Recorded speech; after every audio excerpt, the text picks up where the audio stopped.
Hey guys, and welcome back to EQ Planes, and today I thought I'd like to showcase two new 1-400 scale model brands to my collection, and what are relatively new brands to the 1-400 scale model scene in general, that being 3D Design Deck and Aero Polaris. So without further ado, let's get into the review. So let's start us off with this Air Canada Classic Dash from 3D Design Deck. Now, 3D Design Deck is a model company that's been around for about a year now. I believe they started operations in the summer of 2023. I've been looking at their models for a while, but I'm a little bit hesitant to buy them as they're all 3D printed. They're a Canadian company, presumably owned, made here as labeled on the box. And they've put out some pretty interesting releases to me, including a lot of the classic Air Canada Jazz aircraft for the Dash 8, along with some military and some Beechcraft models that I'd wanted to take a closer look at, but I had my reservations about spending $40 to $50 on what I thought wouldn't be a very high quality model considering that they're 3D printed.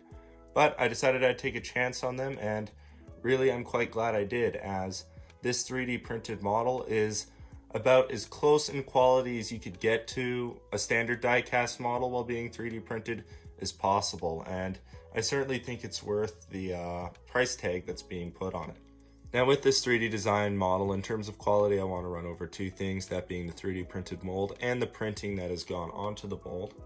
Now, with some of the smaller regional aircraft into 1-400 scale, they're famously hard to get correct, and the Dash 8 mold is not one that's often used, at least the classic Dash, by the companies who have the mold, which I believe is just Gemini Jets and JC.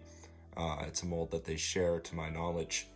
So it's pretty underutilized. However, I do have an example from JC Wings. I believe 3D Design Deck has produced this model as well, 3D printed. But you can see comparatively, I would say they're quite similar. Now, one of the things I notice you're missing on the 3D Design Deck model is taking a look at the back of the turbine here. You're missing this exhaust outlet. So that's something to note, but really that's the only thing that I could pick out about it. The tail shape is good, the fuselage shape looks nice, and the nose shape, which is something that can be quite hard to get right, I think is done really, really well. And a lot of that has to do sometimes with the printing of the cockpit windows, and I think they did a really good job here too, very accurate printing. Historically, the Air Canada 2004 toothpaste scheme is one that's very hard to get right in 1-400 scale, but I think they've done a really, really decent job of it right here, which is something that I'm pleased to see. Another thing where you can kind of differentiate between the 3D printed and the die cast is the landing gear. The landing gear are a fair bit smaller on this version right here. However, I've always found them to be looking a little large on the Gemini/JC diecast version of the model, so I think the more realistic size would be about a happy medium between the two, but really nothing to complain about there.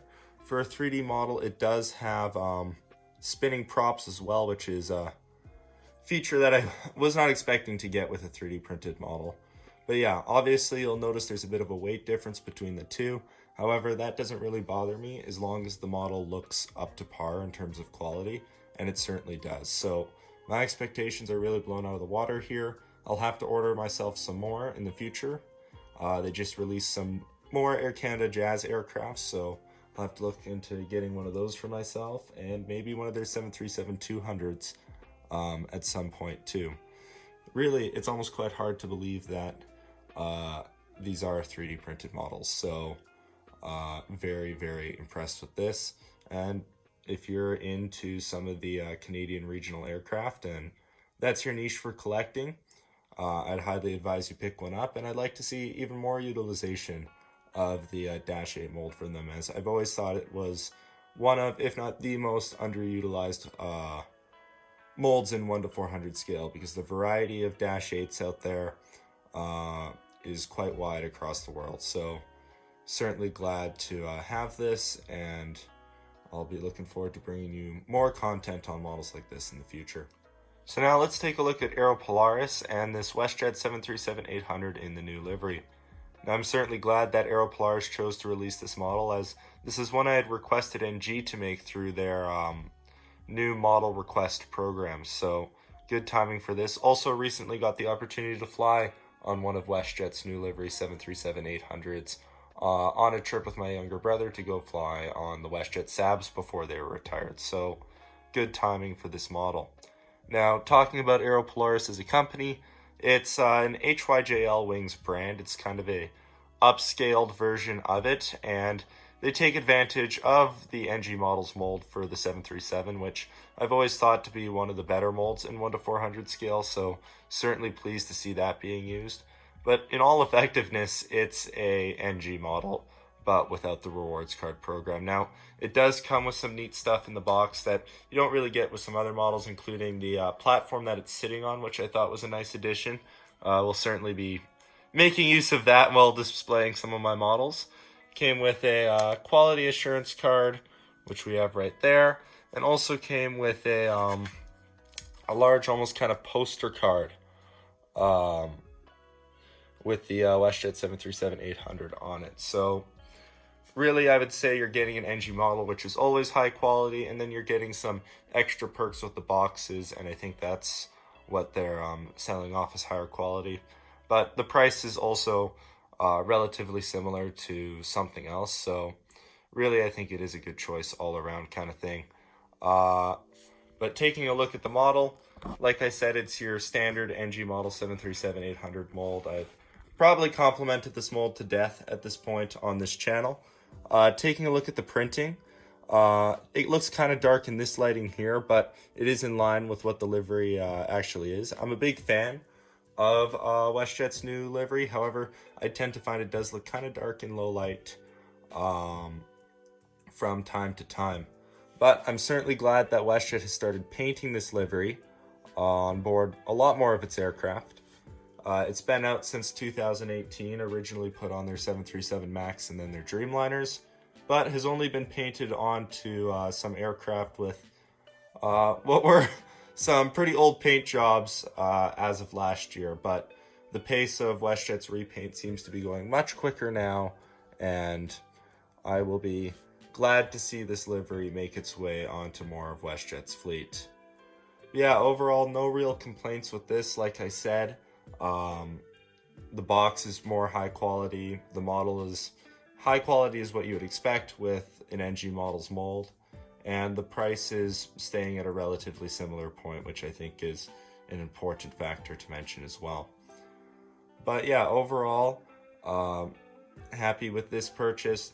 Hope to get myself one of the new livery 700s at one point. I know Panda has released one, but I've been holding out for an NG models or maybe even an Aero Polaris NG models mold release of the airplane. So looking forward to seeing that at some point.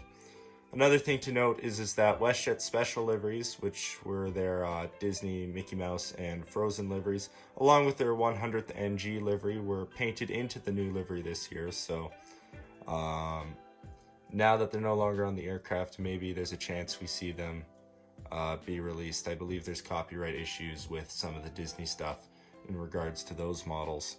And I hope we see some new Westjet special liveries in the future as well. But with all that being said, let's wrap up the video. Anyways, finishing this off with a little channel update. I've been pretty busy with university lately, so stuff has been going kind of slowly.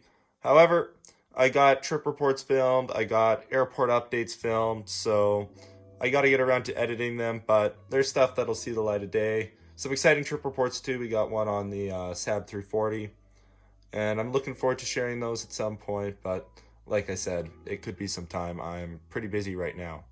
But anyways, I'd like to thank you guys for watching. Thank you for sticking around, and hope to see you guys back next time.